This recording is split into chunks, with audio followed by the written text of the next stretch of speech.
Amazon के जंगलों में एक एलियन शहर मिला है। साल 1839 में नेचुरलिस्ट मैनुअल फेरेरा लागोस को ऐसे ही नॉर्मल डिस्कवरीज करते हुए एक दिन एक 10 पेज की मैन्युस्क्रिप्ट मिली थी, जिसका इंग्लिश टाइटल था historical relation of an occult large very old settlement with no inhabitants that was found in the year 1753। Manuscript 512 के नाम से नेशनल लाइब्रेरी ऑफ ब्राजील में रखवाई गई इस मैन्युस्क्रिप्ट को लेकर ये डिटेल दी गई थी कि इस मैन्युस्क्रिप्ट में साल 1753 में कुछ बैंडिरांटेस, आसान भाषा में जिन्हें आप कॉलोनियल ब्राजील के दौर के एक्सप्लोरर्स मान सकते हैं, उनके द्वारा बाहिया ब्राजील में एक लॉस्ट सिटी को खोजने की और उसकी डिटेल्स बयां करने की डिस्क्रिप्शन लिखी हुई थी।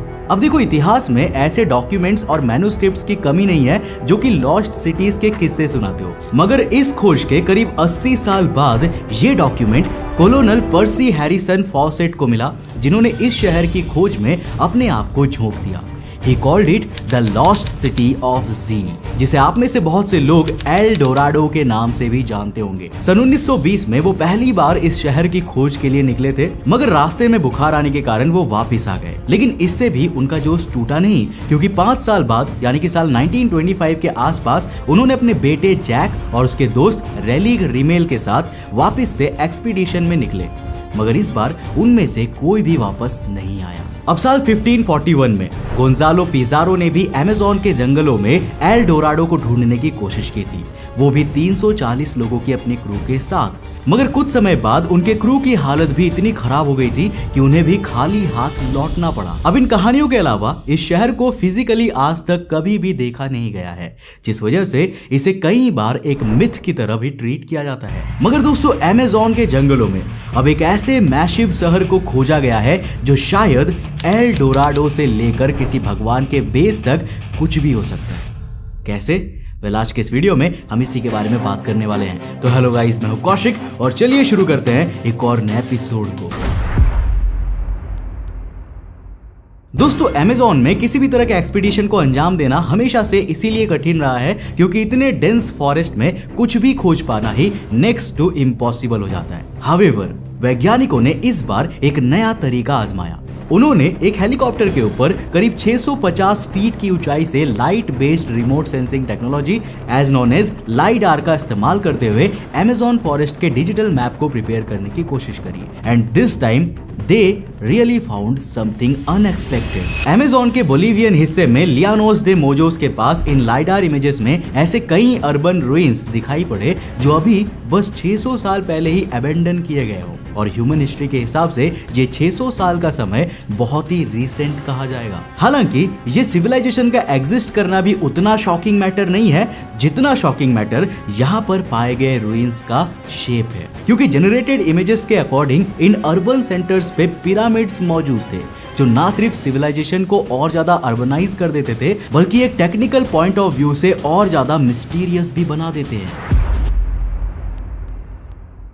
अब इस जगह की लाइडार मैपिंग से लिए लोकेशन और आर्किटेक्चर के हिसाब से इन रुइंस के बारे में 2 चीजें पता लगाई गई है। पहला तो ये कि ये रुइंस कासारेब कल्चर के दौर के थे जो इस रीजन में 500 से 1400 एडी के बीच रहा करते थे, और दूसरा ये कि उस दौर के हिसाब से अमेज़ोनियंस को जिस तरह से सोचा जाता था ना, इसके रुइंस उस इमेजिनेशन से काफी ज्यादा एडवांस पाए गए थे। बेटी मेगर्स क्लासिक आर्कियोलॉजी के सबसे बड़े नामों में से एक है। वो हमेशा से कई पुराने आर्कियोलॉजिस्ट के साथ इसी आइडिया को प्रपोज करती रही है कि अमेज़न बेसिन इन्वायरमेंटली इतनी फिट नहीं है कि वो एक सिग्निफिकेंटली लार्ज पॉपुलेशन को हैंडल कर सके। ऊपर से यहाँ के ट्रेडिशनल पॉइंट ऑफ व्यू को देखते हुए हमेशा से यही अज्यूम किया जाता रहा है कि यहाँ काफी पिछड़े हुए इंडिजीनियस ट्राइब के लोग ही रहते होंगे, जिनकी डेवलपमेंटल ग्रोथ सिर्फ शिकार करने और स्लैश एंड बर्न एग्रीकल्चर तक ही सीमित रही होगी। लेकिन ये खोज और इसके साथ लियानोस दे मोक्सोस के एग्रीकल्चरल रिमेन्स इस बात के साफ सबूत थे कि यहाँ पे रहने वाले लोग अपने आप में एक सिविलाइजेशन क्रिएट कर रहे थे जो मॉडर्न डे आर्किटेक्चर जैसे कि पिरामिड्स एंड कनाल्स की क्रिएशन को भी एग्जीक्यूट कर सकते थे। But that is not the best part of this discovery.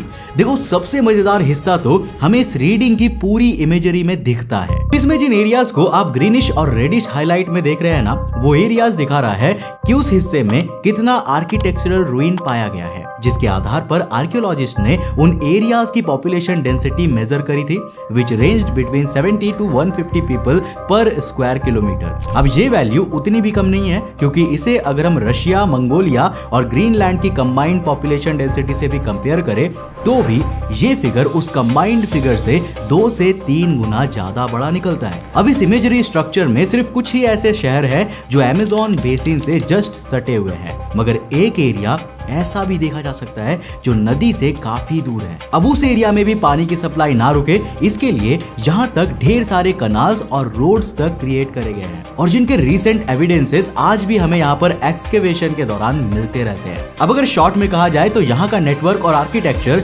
Bharat के कई मेट्रोपॉलिटन सिटीज जैसे कि मुंबई वगैरह से भी कुछ मामलों में बेटर था और इसके बहुत हाई चांसेस है कि इन लोगों के पास कॉस्मोस या इवन साइंस को लेकर ऐसी एंशिएंट नॉलेज भी हो सकती होगी जो अब एक्सटिंक्ट हो गई हो, क्योंकि जनरली ऐसा हमेशा नोटिस किया गया है कि जिन इलाकों में पिरामिड्स पाए जाते हैं ना, उन इलाकों के पास एस्ट्रोनॉमिकल मार्वेल या उनकी हायरोग्लाइफ्स में साइंस स्टफ कार्व्ड रहा है। अब उदाहरण के लिए ग्रेट इजिप्शियन पिरामिड्स को ही देख लीजिए, विच मींस यहाँ के भी लोग साइंस के मामले में हो सकता है काफी एडवांस्ड रहे हो। मगर इन सभी फैक्ट्स के बाद ऐसे में अभी भी इस जगह को लेकर 2 सवाल आते हैं। पहला तो ये कि जब ये लोग आर्किटेक्चरली इतने फ्लोरिश्ड थे तो ये सिविलाइजेशन एक्सटिंक्ट कैसे हुई, और दूसरा ये कि वो अमेज़न सॉइल जिसको हमेशा से बैरन माना जाता है उसने एक एग्रारियन सोसाइटी को कैसे सपोर्ट किया। और अब मेरे दोस्त, हम इन दोनों ही सवालों का इत्मीनान से जवाब देने वाले हैं।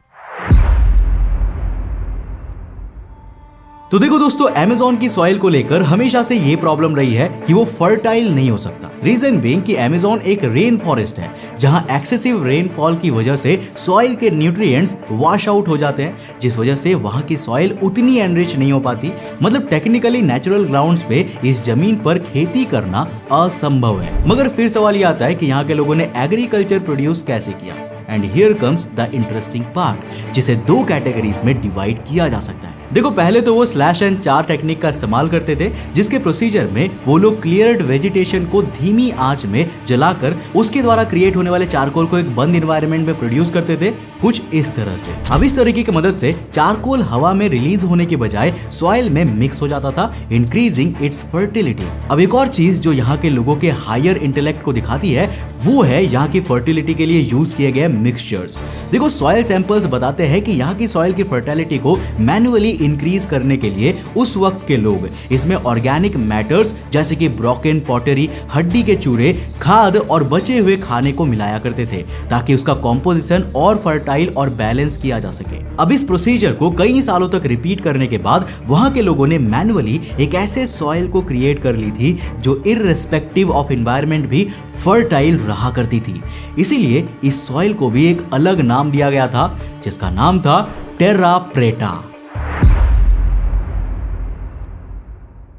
अब दोस्तों, आखिर में ये सवाल आता है कि जब ये सिविलाइजेशन इतने एडवांस थे, इतने उन्नत सभ्यता के लोग थे, तो आखिर ये आज एक्सटिंक्ट कैसे हो गए? आखिर वो विलुप्त क्यों हुए और कहां हुए? अब देखो, इनके एक्सटिंक्शन को लेकर 2 कारण दिए जाते हैं। पहला तो ये कि इस एरिया के आसपास के वोल्केनिक इरप्शन की वजह से इस सोसाइटी ने डिस्ट्रक्शन फेस किया, मगर दूसरा कारण जुड़ा है इसके इतिहास से। देखो, ऐसा कहा जाता है कि जब फर्स्ट जनरेशन यूरोपियन कॉलोनियल्स यहाँ 16th सेंचुरी के आसपास आए थे तो वो अपने साथ ढेर सारे डिजीज भी लेकर आए थे। अब चूंकि मैक्सिमम इंडिजीनियस पॉपुलेशन इस डिजीज से इम्यून नहीं थी, इसीलिए हो सकता है कि इन अर्ली यूरोपियंस के कॉन्टैक्ट में आने की वजह से उन लोगों के बीच बीमारियां जैसे कि चिकन पॉक्स, मिसलेस फैल गई हो, जिससे मैक्सिमम पॉपुलेशन सरवाइव ना कर पाई हो और उसकी डेथ हो गई हो।